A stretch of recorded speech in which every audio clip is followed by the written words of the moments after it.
Deklarata e zotit Rama është parë nga shumë kush Kosovë si një farë mbështetje për zonjën Osmani, një mbështetje në fakt që ja dha edhe në Bruksel përpara zgjedhjeve, kur u vendos që të hiqen disa prej masave. Ju si e keni parë, sepse nëse është kërcënuar për 2 vjet dhe flitet tani vetëm pak para zgjedhjeve presidenciale, natyrisht që krijon një farë tymnaje, po them, që mund të interpretohet në forma ndryshme. Nëse me lejohet Esmeralda, dhe vetëm një fjali të fundit, me qenë se sot është një ditë tepër e rëndësishme, siç e tha dhe vetë krye diplomati Konjufsa, cili aktualisht ndodhet brenda sallës së gjykimit, është jetike që trupi gjykues të heqë dorë nga çësia që e artikuloi deri tash për të bërë palë me prokurorinë, të peshoj në mënyrë të pavarur gjitha provat, edhe ato dosje që dorëzoi Serbia për t'i hedhur poshtë dhe të mos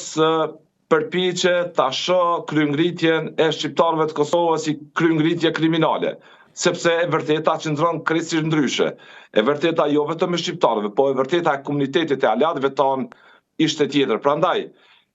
trupi gjykues, unë gjykoj se tash në këtë kohë, pas kësaj dite, do duhej të peshoj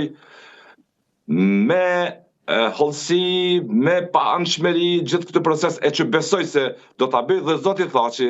Selimi, Krasniqi e Kadri Veseli do të kthehen shpejt në Kosovë në mënyrë shumë madhështore, me një pritje madhështore, pas një procesi të gjatë të viteve atje që u mbajtën, lirisht mund ta themi peng të praktikave abuzive të një sistemi imagjinon ndërkombëtar të drejtësisë. Tani, zoti Rama shihet qartë që viteve të fundit, nëse mund ta them, kam mbase më shumë se një vit që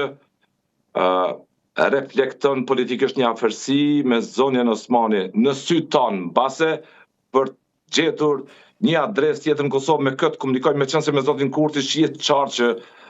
ka antagonizëm të thellë, ka përplasje të thellë, nuk mund ta durojnë dot njëri tjetrin as në zhvillime publike, as në takime publike etj. Etj. Unë nuk e di, në habitatin e tashëm politik, kjo afërsi e zotit Rama me zonjën Osmani druaj që nuk mund të konkludoj shumë pritje premtuese për zonjën Osmani që përsëri e njëjtat ngjitet në podiumin e presidentit për të zgjedhur deri me 4 mars. Aktualisht zoti Kurti nuk shihet që është i nxituar të jap mbështetje për zonjën Osmani. Dhe më shumë mbase i ka bërë sherr kjo afërsi zonjës Osmani me zotin Rama, asaj personalisht, për ambicien e saj, se sa që mund të ketë prodhuar ndonjë dobi për ambicien e saj. Kështu që ne do të jemi dëshmitar nga sot, nesër, pas nesër, ditët po afrojnë, kur Kosovës i përfundon afati kushtetues që vendos nëse do të mbajë zgjedhje të përgjithshme deri me 4 mars, duhet ta zgjedh Kosova presidentin, nëse jo, atëherë natyrisht që vendi shkon përsëri në një valë tjetër të zgjedhjeve të jashtëzakonshme.